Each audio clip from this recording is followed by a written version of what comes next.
Welcome back in this video. Now another exciting feature that is called emitter, right? So emitter is extremely important because without emitter, how can you emit fluid? So how to emit fluid? So this is the end particle is responsible for.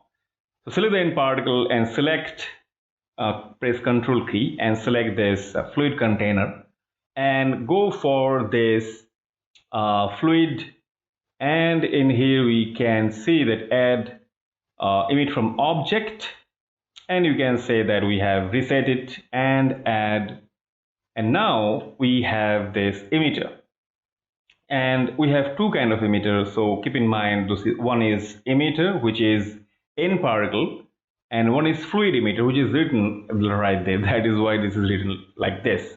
So now here we have density, we have heat. Heat is like for heat, and fuel is for fire. We need to think about that. If it is on, then also there is no problem because of in the grid there is no channel there. But now you can see we have this density. Density means like how much thick is going to be. So I can make it 10. 10 means a very thick kind of.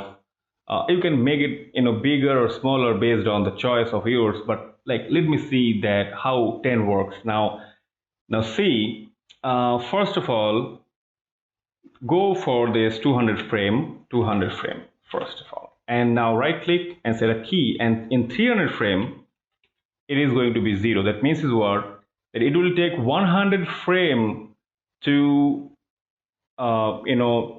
in after 300 frame it is not going to emit any kind of fluid, right?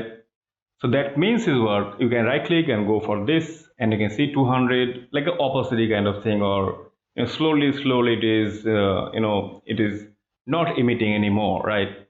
So this is how this happens, right? So if I click on this button, so I can go back in here.